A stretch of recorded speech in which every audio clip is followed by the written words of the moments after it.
Welcome back, everyone, to Tuesday Times Roundtable for today's session, Special Places for Biodiversity. My name is Michelle Zaldivar, your program manager here at the Office of Global Learning Initiatives. TTR is our flagship discussion series that brings together multiple perspectives on current global issues and trends.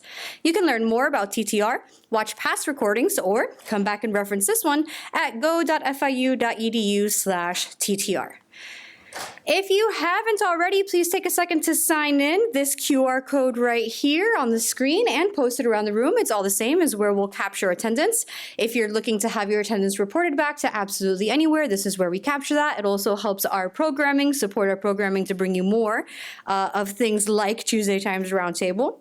As we engage in today's session, we also ask that everyone please take a second to make sure that the mic comes to you. So we'll have some roaming mics around the room. Anything that's not captured on the mic and isn't like spoken out into the room doesn't get captured in the recording. So please, in order to honor everybody's contributions to the discussions, make sure that you take a second to get to the mic.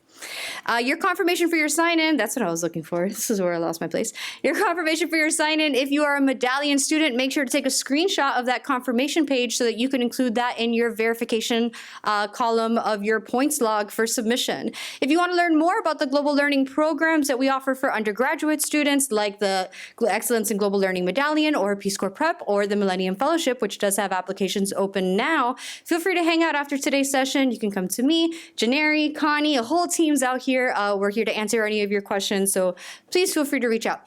Again, that QR code on the left is where you can sign in, but the one on the right is where you can follow us on Instagram. Instagram and Facebook have been down all morning. But that's okay. You can follow us on Instagram. We're all still connected. Social media. As always, every Tuesday Times Roundtable is linked to a news article, so just kind of extend the discussion. You can read this week's article at go.fiu.edu/TTR0305. That is today's date. It is Miami Day, 305 day. If you're wondering, that's part of a formal partnership that we have with the New York Times, because you, as part of the FIU community at fiu.edu email address, gets you a free digital subscription to the New York Times. If you haven't already set that up, you can subscribe or set up your subscription at accessnyt.com or find out more on our website. As an extension of that same partnership, we also host the annual New York Times Speaker Series, where we welcome a New York Times journalist for a very special session of TTR. This is happening next week. So next week, Tuesday, March 12th, our typical TTR moves to a later time and a bigger room. So we'll be right across the hall at GC 140, and we'll start at 3 p.m. We're pleased to announce that our speaker this year is Maya King, a political reporter specializing in the American South, for her session entitled All In, Voters, Movements, and Messages of the 2024 U.S. Elections. Join us as she dives into the coalitions of voters and broader trends that are shaping the 2024 political landscape, from the presidential campaign all the way to key down-ballot races in the Sun Belt. This event is open to the FIU community, and we look forward to seeing you all there. So today's session plants us firmly in one of those leading issues of our times, environmentalism. I am so pleased to introduce to you the leader of today's session, Special Places for Biodiversity, Professor Clinton Jenkins. I just portmanteaued your whole name. Professor Clinton Jenkins is an associate professor at the Department of Earth and Environment and the Kimberly Green Latin American and Caribbean Center. He studies the conservation of biological diversity and efforts to reduce the loss of tropical ecosystems. He received his PhD in ecology from the University of Tennessee in 2002 and has wide-ranging experience in conservation research. He specializes using spatial analysis and remote sensing technologies to answer conservation questions and identify priorities for action. This research has taken him to the Brazilian Atlantic forests, Florida Everglades, southwestern China, Central America, and the Amazon, where human pressures threaten to drive species to extinction. Dr. Jenkins has also trained hundreds of conservation professionals in GIS, operates the biodiversitymapping.org website, and serves as vice president of the conservation nonprofit Saving Nature. Please join me in welcoming Professor Clinton Jenkins. Thank you, everybody. Let's see. So, thanks for coming. I want to talk to you today about biodiversity, and it's a passion of mine for many years, and the fact that there's special places around the world where we can save species, where we can focus. That's what I've done for most of my career. To give a quick summary of it, I broadly call myself a conservation scientist, conservation biologist, biodiversity scientist. There's lots of labels. Basically, I try and make sure nature survives into the future. So I worry a lot about which species might disappear or not. Now, some people ask me, there are a lot of things you can worry about. There's a lot of environmental problems we face, right? And it can be kind of overwhelming. I try not to worry about all of them because that would be sort of paralyzing. I've chosen this as sort of the focus of my career and the sort of put other things to the side, just in the interest of trying to make progress on a problem. And I think it's really important for people to actually choose something that's they can focus on and make progress. Otherwise, you'll get kind of stuck thinking about all the possibilities. Now, I've been doing this for about a little over 20 years, which I find kind of shocking. The last three plus now, have been here at FIU. I moved to FIU and I started August 2020. I moved here in December 2020 in the middle of our pandemic world. I moved from Brazil, where I was living for about 7 years. So, to start off, what actually is biodiversity? So I'm going to ask you guys, and I don't know where the microphones are, who could name a species that you think is worth saving? Species, a plant, an animal, anything. How about the Florida panther? Florida panther, okay. Where do Florida panthers live, other than Florida? Oh? The zoo. The zoo. There are some in the zoo. Okay. We'll get back to it. What's another species? What's yours? I was gonna say bees. A specific bee? I don't know any bees, but Okay, bees. honeybees. Honeybees, okay. Well, Cheetahs. cheetahs, right? They're big cats. Cheetahs would still be considered a big cat, right? Small cats are like this big. They don't get much attention, but I can tell you where to save the small cats. Polar bears? Polar bears. Okay, that's good. So, what's in common about most of those things people were mentioning? They're big, most of them, other than the bees, actually. Most people think of things that are big and sort of charismatic, right? I'm pretty sure cheetahs are endangered as well. And like honeybees have had issues where like large numbers of them have been wiped out. But honestly, honeybees aren't indigenous to the North America, are they?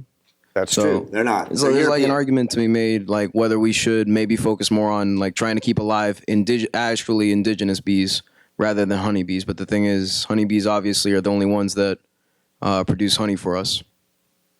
Plus, there are other bees produce honey. Oh, okay. It's actually tastier, but they don't produce as much, right? You can find some. It's kind of hard to find, but you can find it to buy. Now, for those species or other species, how many of you are really sure where they live? Other than the Florida panther, since it is in the name of the species, where do cheetahs live? African. Could you tell me specifically where the cheetahs live? In the African grasslands. And where the African grasslands? Where did they used to live?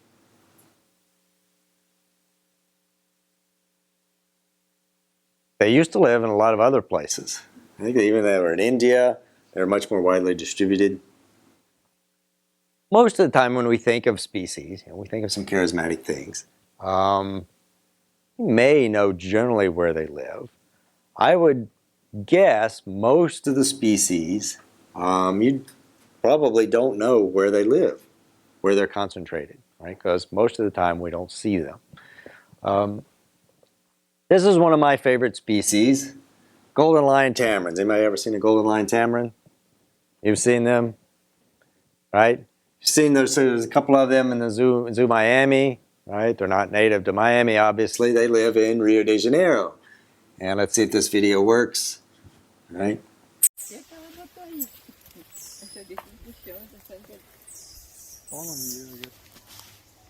Just in case.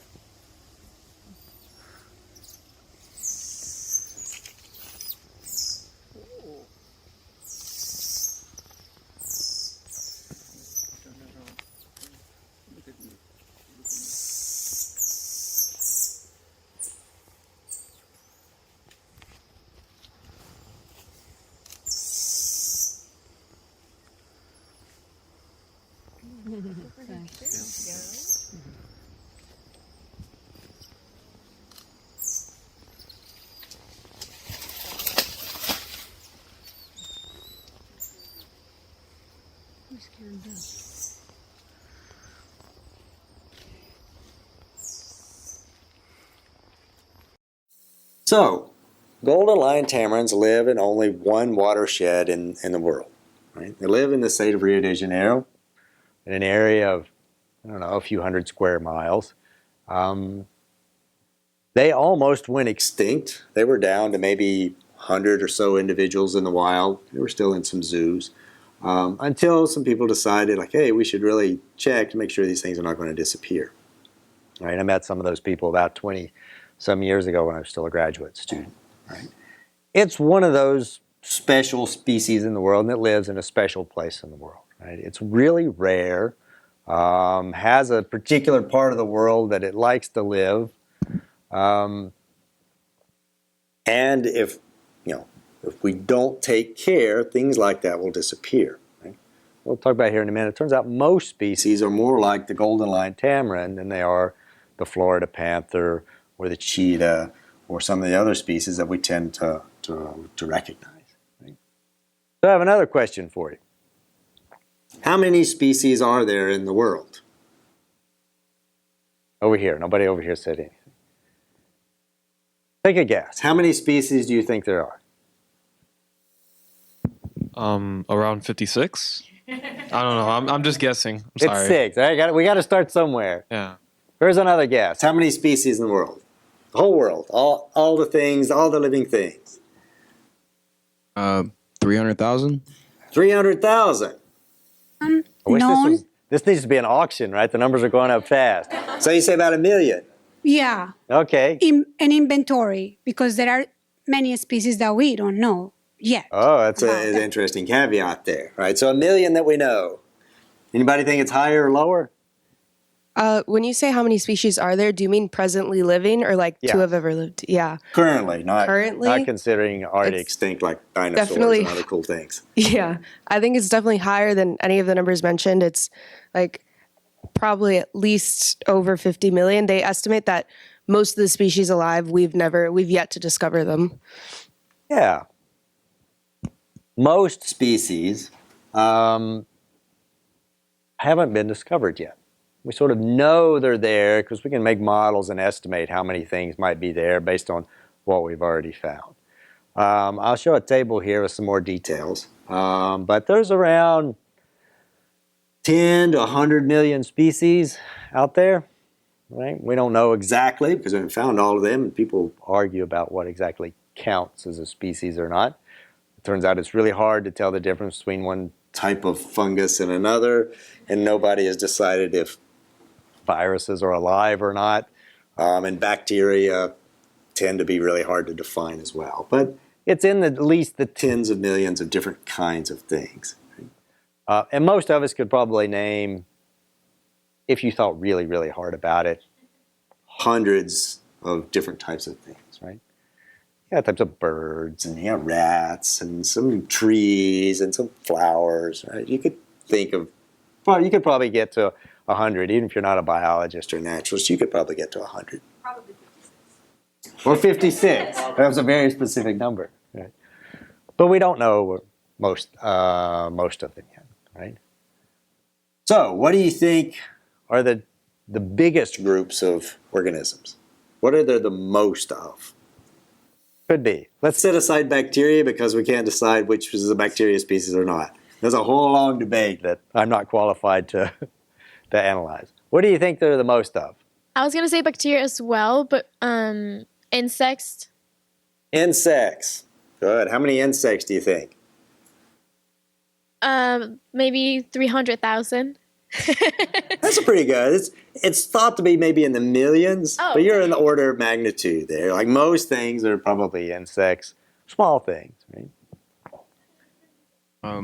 Maybe 12 mil Hmm? for insect species. Let's see, do I have an estimate in this one? I think so. Yeah, I'll get to it, right?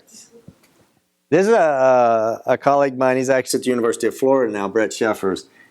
He led a paper that looked at how many species of different things there were based on what people had studied and tried to understand how many do we think there are, how many we have described. Right? You don't have to memorize this whole table or anything. It's kind of small print there. There we go. Oh, our little animation didn't work quite right, but there we go. Birds, right? Most people can recognize birds, right? There's about, if you look there in the, do I have a laser pointer on this? Oh, look. So at the time, people said there's like 9,900 or 10,000. These are kind of estimates of how many were described. People can't even agree on how many we've described yet. They still argue over which bird, whether it should be 2 species or 1, but around 10,000. And they estimated there's probably a little more than 10,000 pieces of bird. Now it's up to about 11,000. There's probably a bit more, but there's not 20,000 types of birds. I don't know how many types of birds you might be able to name, but certainly probably not 10,000. So what about plants? All right, here's our little plant. So at the time this study was done, about 10 years ago, there was about 300,000 types of plants had been described. So what do I mean by described? Somebody had gone, found one, took a sample, took some flowers, some leaves, pressed them down, dried them out, put them in like a botanical herbarium. We don't have an herbarium here, do we, Gene? Do we have an herbarium at FIU? No, we don't. Just the new one at Chris. Fairchild has a big one. Major World class. That's right here in Miami, Coral Gables. Yeah. So about 300,000 types of plants, and they're estimated maybe 350,000. Now people are talking maybe 400,000 different types of plants. Right? And then fungi, right? Fungi we know very little about, right? They thought at that time about 100,000 types had been described. But the estimates are all over the place. People are like, oh, maybe 600,000, 1.5 million, 5 million. Right? People are even having trouble figuring out like how many types there might be. Right? So most types of life, we're not even sure how many there are. We just know there's a lot. Right? And that sort of reflects like people like birds, right? They're very charismatic. People like studying them. It's very hard to study mushrooms. Right? Yeah, especially a lot of them are inside, like in the ground and rotting logs and stuff. It's very hard to study fungi. So where do most of them live? What are the places that have lots and lots of species, lots of variety of things that are alive? Back there. Rainforest? Rainforest, yeah. Rainforests have lots and lots of species. General, speaking the tropics, any ecosystem in the tropical section. Yeah, tropical areas tend to have lot more things than temperate areas or cold areas. Yeah. Yeah, this is kind of bouncing off those two, but generally speaking, warm climates, areas where there's lots of humidity or water, just because those tend to be things that living things thrive with. Yeah, we got lots of different types of things. I would say coastal ecosystem and estuaries. Coastal estuaries, yeah. What else? What else in the ocean? We tend to think about terrestrial areas more, but what about in the ocean? Coral reefs. Coral reefs, yeah. You guys are good. So you got my next slide there. I got tropics, the rainforest, coral reefs. I missed like estuaries, right? So these are the places that have lots of things in them, right? Oh, we got another one back there. What are estuaries? Estuaries is like an interface between fresh water and salt water. So you get sort of specialized things that can deal with, there's lots of nutrients, but yeah, sort of the interface between two worlds, right? So yeah, coral reefs, tropical rainforest, you go there and there's all kinds of different things that live there. But what are most of those species actually like? And we talked about some that were very visible. It turns out most of the things in the world you're probably never going to actually see. You might never come across them. That's because they're really rare, right? There's just not that many of them. Naturally, they're really rare.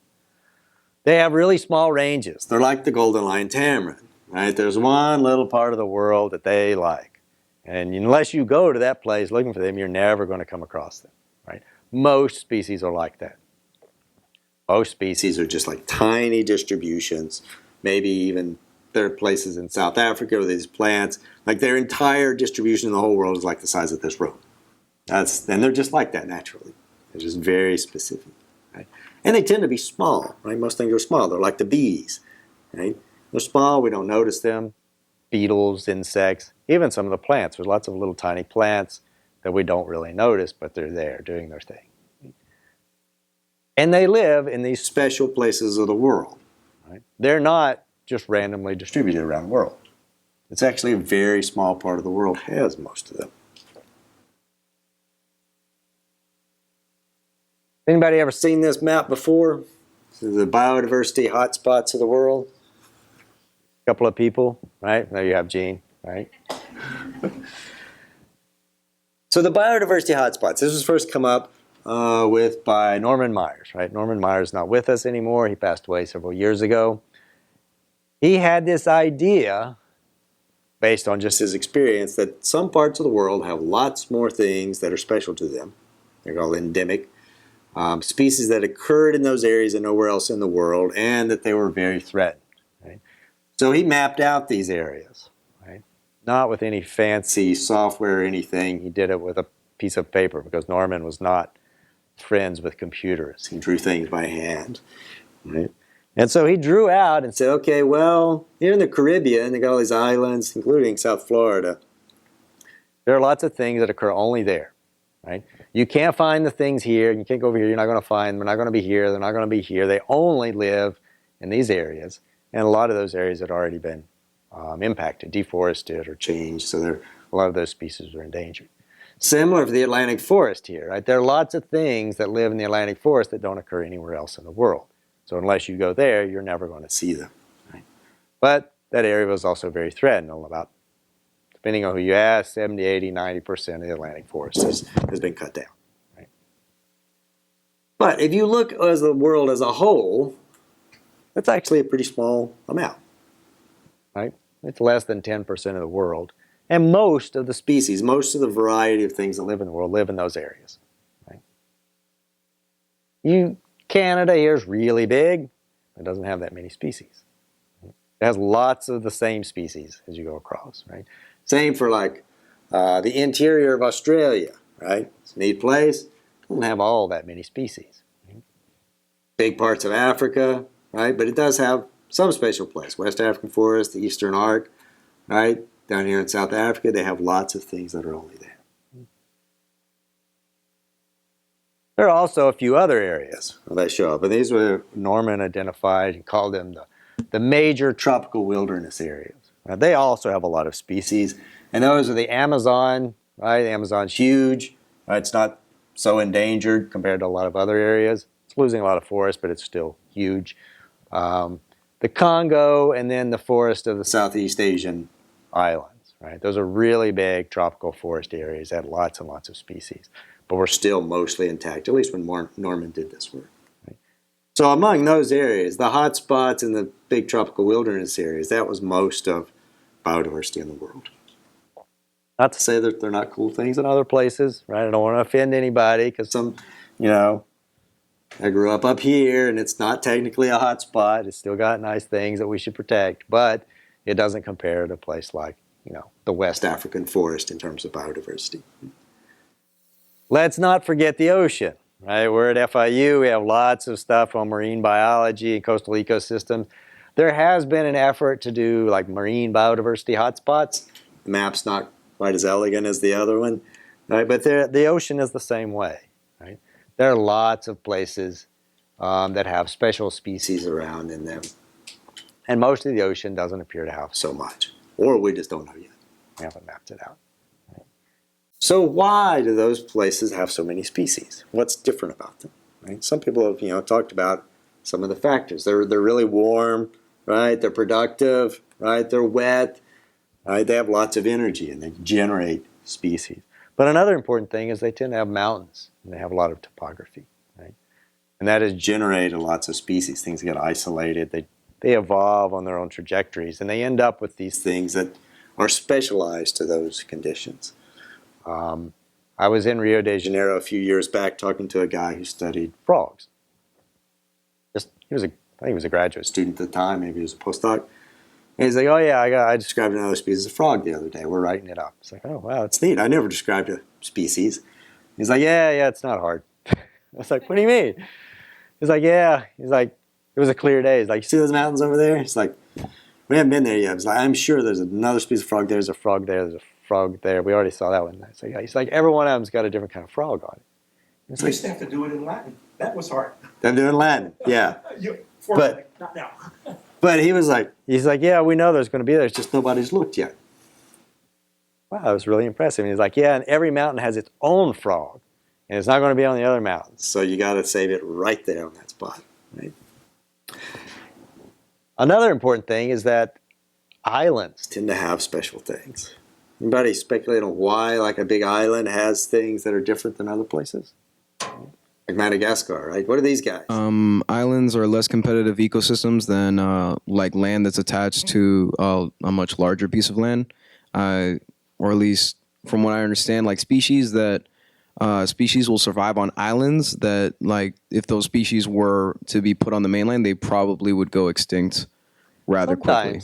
Yeah, sometimes they get to an island, they don't have their competitors, and they start to spread, and they'll evolve to fill up the island, and they'll specialize, right? This happened in, like, the Galapagos. In Madagascar, like these guys, you might know what these are. You can just yell it out. Lemurs, yeah, these guys are lemurs. I forget which two these are, right? So Madagascar has lemurs. No other place has lemurs, right? Sometime millions of years ago, some primate got over to Madagascar. I don't know the evolutionary history of this. And the lemurs filled up all the spaces that other animals weren't doing, right? Because they weren't there. It was an island. Right? So you got all different kinds of lemurs doing things that would be done by other types of animals back on mainland Africa. Right? So islands do this. Like, islands have special birds, have special plants. Madagascar is an extreme example because it's really big and it's really isolated. So it has all these things that evolved for billions of years that are very different from the rest of the world. Right? So it's a really special place to protect unique things in the world.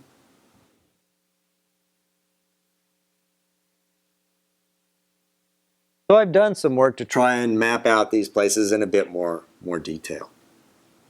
I did this originally for birds. I've done it with some other groups, but this will get the idea across. Right? So this map here, right?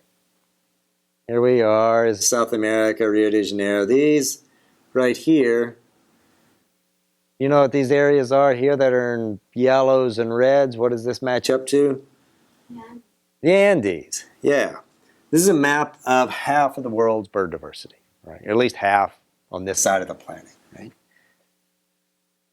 The ones that have these really small distributions, right, that occur in very small areas, right? They're not over here in the blue. This blue actually means none, right? So half of the birds fit into just these areas that are sort of light blue to yellow to red, right? You got some up here in the islands, you got some down here, you got some up here, and the rest doesn't have any of them. They're really, really concentrated, right? Which is kind of scary because if you were to lose those areas, you would lose those species, right? But the optimistic way of looking at it is like, well, I only have to protect these areas, and I can really protect a lot of biodiversity because they're not just randomly distributed. Right? So there is an opportunity there to have a really big impact in a fairly small area, relatively small compared to the whole world. And so that's what it looks like in 3D. Right? You just flip the world a little. This is easier to do these days. You can put it in like Google Earth. You can even do it in Google Maps. You flip it up, and you can see the mountains here. All those yellow and red areas are in the eastern side of the Andes, and on the different mountain ranges. Here up into Colombia, you get a few different mountain ranges. You know, each of those will have probably their own frogs, right? Just like in Rio de Janeiro, they also have their own hummingbirds in every one. This is Ecuador, Peru, Colombia, and parts of Venezuela, right? They're mountainous. They generate all kinds of special things. Another way of looking at this is like we do know which species are most at risk of extinction, right? At least for some groups, right? So all the birds have been assessed and ranked to say how likely is this thing to disappear. I say, well, which parts of the world are really like at risk of losing things? Well, for birds, it's parts of the Andes, parts of the Caribbean, and it was down here in southeast Brazil. This is a map like this is why I went down to Rio de Janeiro here during my PhD and kept going back for years and years, right? It's a part of the world where things are at risk of disappearing, right? Not so much these areas, not so much up here, right? There are some things at risk there, but here there's like just a super concentration, right? So it's like, oh, well, that's a really special place. Maybe you should do something about it, right? So that's what I've done with my career, right? Try to find those places and try to do something to make sure the species there survive, right? And I would like other people to do that too, right? So I'm going to tell you a couple of stories about how that's done. Oh, I pushed that button again. Anybody got any questions so far? No? Good. So what did I do after that? Right, I do lots of science, but you know, just doing science doesn't necessarily save species, right? Doing your science and publishing it somewhere helps. It's part of the process, but you know that endangered hummingbird in some spot or that endangered frog doesn't read the things that you write. Right? It's not going to read your term papers. It's not going to read, you know, if I publish a paper in science, you know, and everybody's like, yeah, that's great for your career. It doesn't make that species any less endangered. So, what happened? My PhD advisor and I and several other people created an NGO, right? Called originally Saving Species, then changed to Saving Nature, right? Its sole mission is to make sure those species don't disappear, right? By focusing on those special places and try and make sure that the things in them survive. And we've helped support a bunch of groups around the world, advising them, raising funds, trying to make sure those places like reduce risks of extinction there. I'll tell you about a couple of them. These guys, Bioconservancy, this is in Colombia, the Mesenia Paramillo Nature Reserve. And then another one called Regua, which I was at last summer. So the Bioconservancy, right, this one's in Colombia. Right, so they're headquartered right here in one of the western branches of the Andes. Used to be called the Hummingbird Conservancy, right? Founded by this guy, Luis Mazariegos. Why did he create this group? It's another nonprofit organization. Well, he loved hummingbirds. That's it. Not a scientist. Actually, I don't even know exactly what his career was beforehand. He really liked hummingbirds. He would photograph hummingbirds, he'd go see hummingbirds, and he decided, well, I'm going to save the place with lots of hummingbirds. And so that's what he did, right? Created this group, and they worked to save the hummingbirds in that area. It's like, this is where I'm going to make my impact, right? This is a place that has probably more hummingbirds than anywhere in the world. Anybody who's seen a hummingbird? You've ever seen hummingbirds? Are cool, right? They fly around. They fly backwards, you know that? That was one of the things. They can fly in any direction, right? How many hummingbirds do we have here? And like, how many types of hummingbird could you see in South Florida? Somebody said 7. Another guess? 2? Any other guesses? Gene, do you know? I don't know. Actually, no. You could be sure to see 1. Sometimes there's another one will wander in, but it's just kind of a stray, right? You can see a ruby-throated hummingbird here, right? But sometimes you get a Caribbean one will wander in and get lost. But to be like sure you'll see one, there's 1. basically in the whole eastern U.S. If you go west, there's a few more. Right? Here, there's like 40. Right? And they're all over the place. Like they're up and down the mountains. Every mountain chain here would have different hummingbirds. Right? Some places in the world have a lot more. I lived in a place in southern Brazil that also had a crazy number of hummingbirds. They had, No, I lived in Santa Cruz do Sul, in Rio Grande do Sul. Yeah. In the city, I had putting bird feeders in the entranceway. I had 6 different kinds of hummingbirds feeding at the same time. Right? It's like, wow, that's really impressive. In the city. And the hummingbirds are really not friendly. They're really mean to each other. They beat on each other. They're really aggressive. But they're really beautiful, but they're not friendly. Yeah. It's just you described that like that place on the map has a ridiculous number, like a really wild number of hummingbirds, and then you said 4. Is it like really are hummingbirds really that specialized? No, they're 40. like rare. Oh, 40. you said 40. 40. Oh, Yeah. all right. I'm deaf. I'm very sorry. It's okay. I don't know exactly how many because depending on where you go, you'll see different ones. There's a big turnover in which species you'll see, but there are a lot of different kinds. But it's not just hummingbirds, right? They do a lot of work there. They're discovering new species. Right? This is an area that was sort of, yeah, it's adorable, right?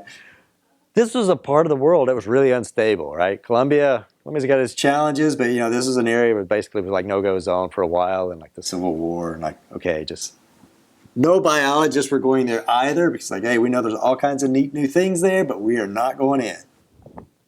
Now they can. They're describing all kinds of new species there, right? So, has anybody heard the story of this little cutie here?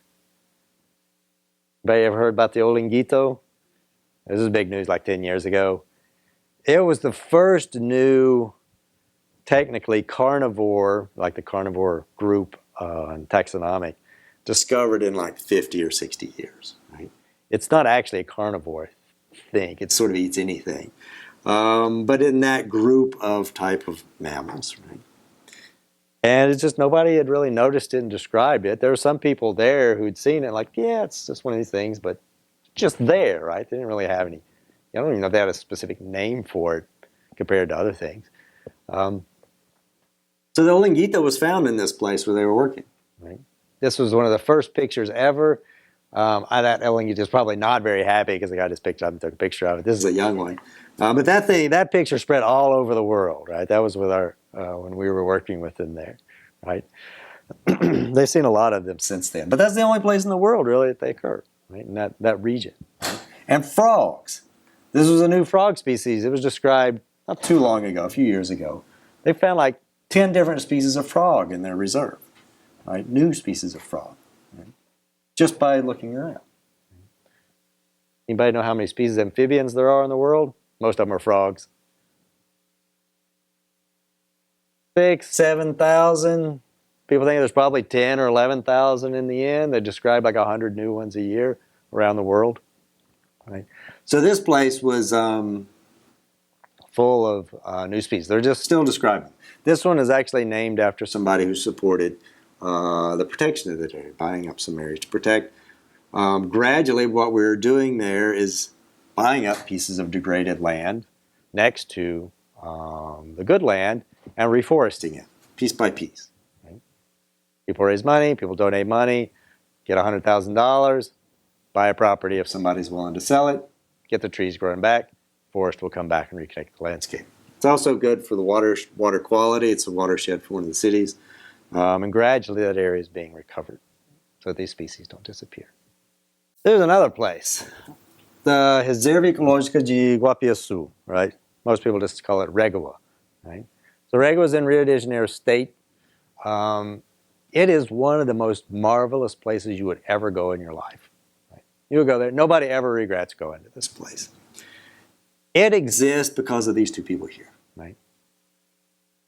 Nicholas and Raquel, they've been married forever, ever since I've known them. Nicholas grew up part of his life in this place, was on a farm, and decided, instead of just being a farmer or doing some other career, it's been generations there, his family, decided, I'm going to protect this area and I'm going to bring back the Atlantic forest as part of the Brazilian Atlantic forest. And they did. They just decided this is going to be their legacy. Not a scientist, not like a professional like restoration person. No, he's a farmer. He decided this is a farming family, and like I could go be a business person or whatever. And he's like, nope, this is I go back here and I'm going to do this. Right? So they did. This is just, you can go to the website. There's lots of information. There's Nicholas, right? Right, with all his staff and team, park guards and everything. They have a very clear mission, right? This is a special place in the world that they live, so they're going to conserve, preserve, and restore the Atlantic forest in the Guapiaçu River basins, right? Cachoeiras de Macacu. Right? That's it. They're not going to go solve global warming. They're not going to go and solve, I don't know, air pollution in whatever place. No, this is our mission. We're going to take this place and we're going to rebuild the ecosystems there piece by piece over the decades. Right? And they do that by, well, as I say, being serious about it, being very committed, and working with everybody in the community. Right? I'll show you a slide here in a second of the difference they've made. The amazing thing about them is they're so dedicated to that mission. They're very well respected in the community. They're involved in the schools. They generate jobs because they have ecotourism. They have a bird watching place. This place has 450 different types of birds have been seen there. More than 450. That's probably more than the state of Florida, maybe. In a place of, I don't know, the size of, well, I don't know, about 100,000 hectares. So it's at about 250,000 acres. Right? It's a big area, but it's not huge. Right? But it has about half of the bird diversity of the entire eastern U.S. This is what it looks like now. This is after it's been restored. Just a small piece of it.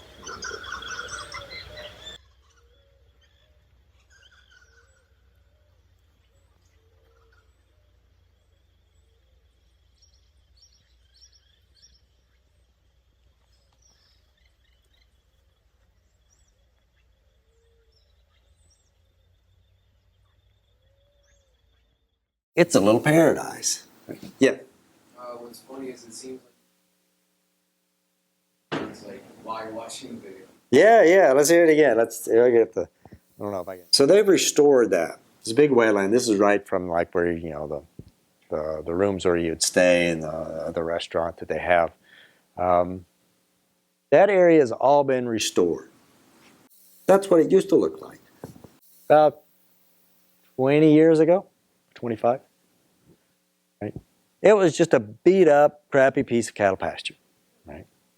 I mean, this is not so bad for the region. I've seen much worse than this. But it was, it had been farmed for decades and decades. If you go back far enough, I think they had coffee there. And then it would go to something else. And then eventually end up in cattle pasture. It makes a little bit of money. Right? And it's just decided, this is not a great use of this piece of land. It could be something so much more. So they re-flooded it. It had been drained, right? It was naturally a wetland. So they turned it back into what that was in that video. That's the exact same spot. It's amazing, right? This is this is that same trail. Now you walk around here and this is underwater. It's like 20 or 30 years. 130. Yeah, I don't know exactly when they started, but it's a radical transformation in very little time. I mean, it'll take another 100 years for everything to come back. Some of the trees grow really slow, but it's already super impressive. So there we are. That's not my best shot, but Nicholas looks good in this shot. This was last summer. We were there.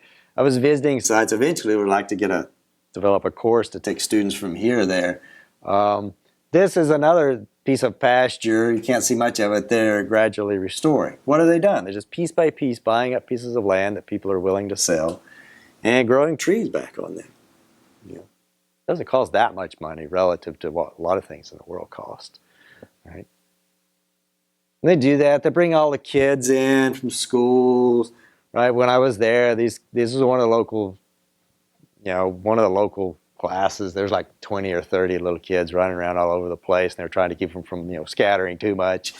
And they just teach them about nature, what's in their backyard. Just take them and show it to them. Because most of the time they don't know, right? Unless somebody takes you out and shows it to you. It's not, most people don't naturally just sort of figure it out. Like usually you have somebody take you out. So why did I decide to do this? Why do I work with these people, try and support these sort of activities? It's a very specific choice, right? I wanted to do something useful. I think most people do in life, right? You want to do something useful. Like to make the world better in some aspect. This is the way I want to make it better, right? I like learning things. I always wanted to be a scientist. I was a totally nerdy kid, I'll admit it. I knew I wanted to be a scientist since I was like 7 or 8, I think. So I was like, well, I want to do something where I can keep learning and make the world better. I'd like to have some fun because if I get really bored, I'd probably stop doing it, right? And, I even get paid sometimes, right? Although I will tell you, there have been some periods where I wasn't getting paid, right? I could do really cool stuff, but I didn't get paid to do it. So this is kind of optional, unfortunately. So I would encourage everybody to think like this, right? You want to, have a good life. You want to do something that sort of fits within this, right? Because you got, a lot of time on this planet where you could do something. And yeah, that's what I have for you today. So do you have any questions?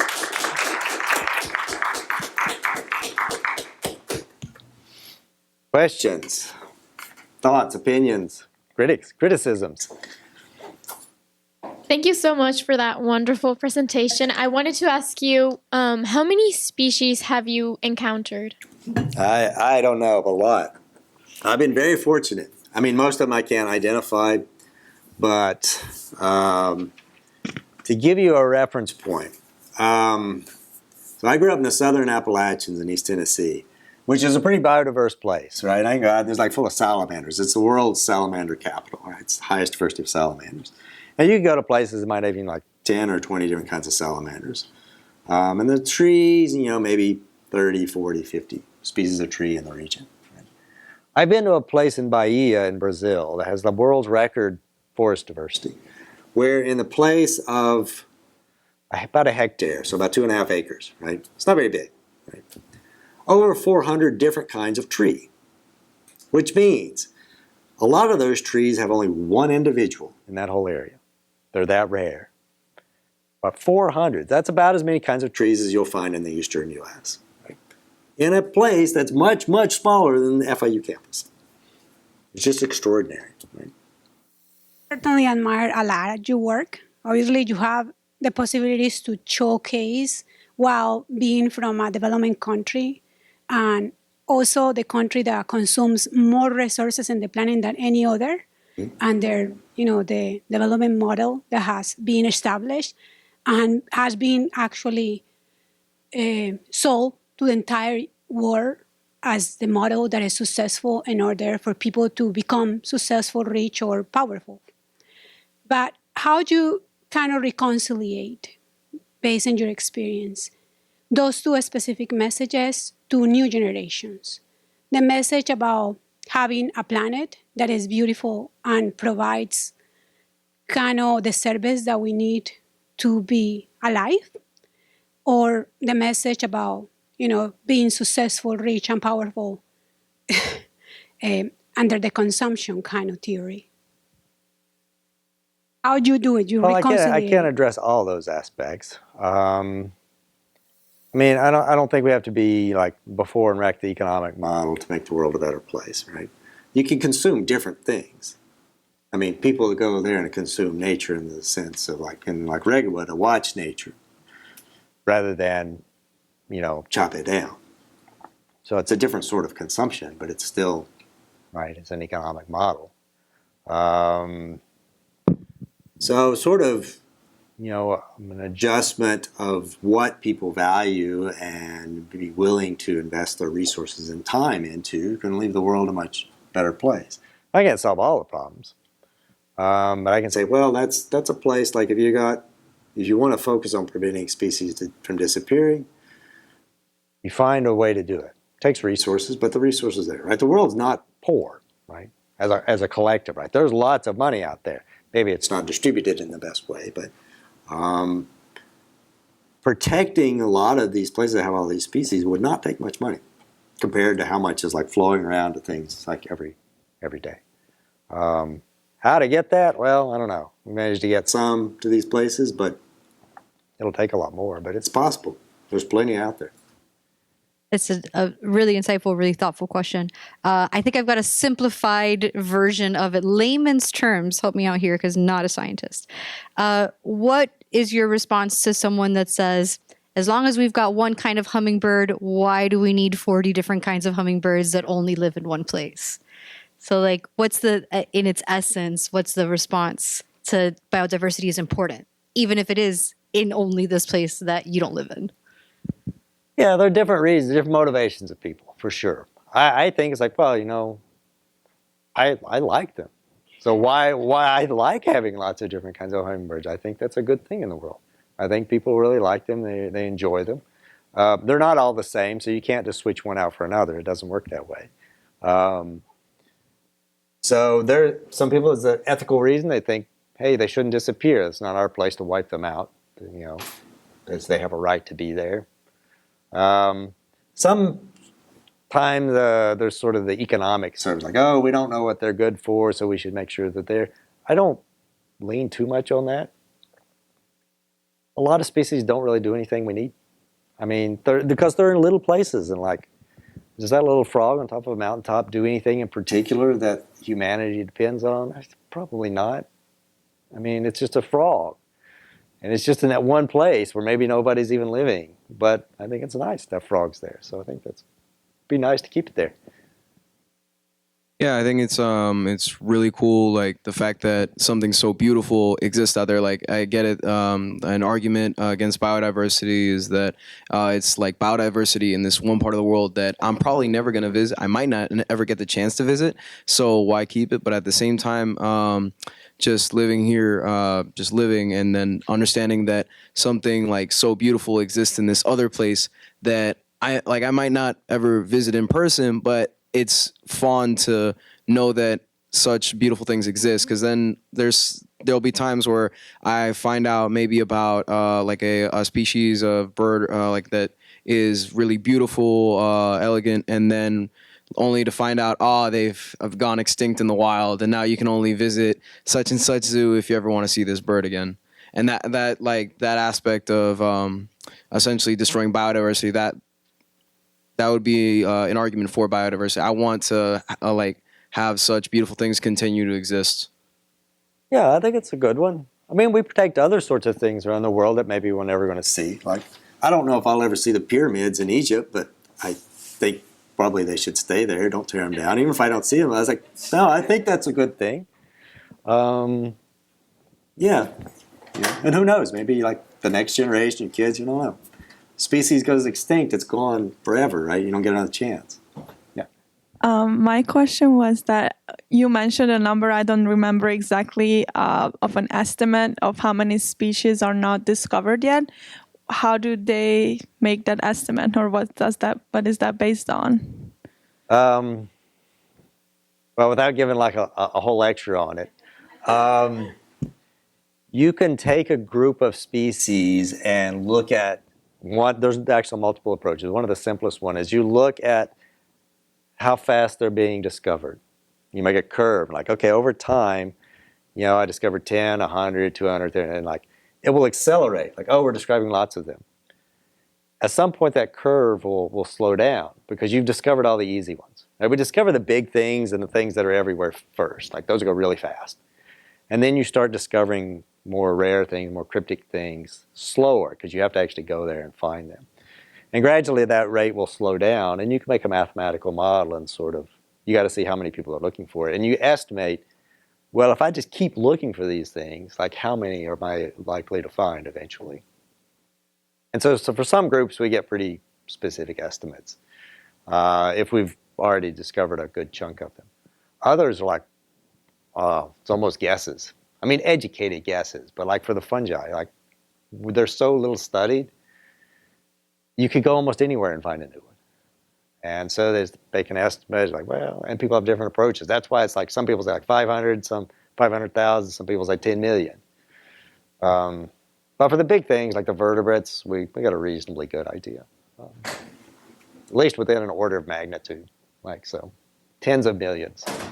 So my question will be, so keystone species, which are super important to all kinds of ecosystems and stuff, would you say that certain species that exist, like say in northern Florida, also exist, like are similar to species in a more biodiverse place, would they be counted keystone species if they're not keystone species somewhere that's less biodiverse? Could they be counted? So like a keystone species be only a keystone in some areas and not others? Not necessarily. Like something that people wouldn't consider a keystone species in a less biodiverse place. Could it be considered some keystone in a more biodiverse area? I don't know. That's a good question, though. Because, yeah, species wander around a lot, and sometimes they're not very important in some place. Yeah, in some other place, they might be like a really dominant influence. I mean, you could think of like an elephant. Elephants are really disruptive, right? They really tear places up and stuff. Not necessarily for bad. It's just you're an elephant, right? You knock down trees and things. But you can think of like, well, how many elephants do you need to make like the impact of elephants like at a good, healthy level? So one's probably not enough, but 1,000 maybe is too many. Because you get a lot of elephants, they eat everything and they just destroy a place. So yeah, it probably varies. Right? Thank you. Thank you so much. I'm just going to do this one. Did we disappear? Did we want to play the last video? Am I going That backwards? was another video. That's a whole other place. But that was a tree I planted. Hey, we'll come back to it. Slide. Welcome back to this. It's 1:31. I do want to let you guys go in case your schedule's in between. Thank you so much for joining us. Next week, again, a reminder, we have Maya King for our New York Times journalist series happening across the hall in GC 140. If you have any questions at all, please feel free to hang out. Thank you so much for coming, and I hope you enjoy the rest of the day. Let's go back.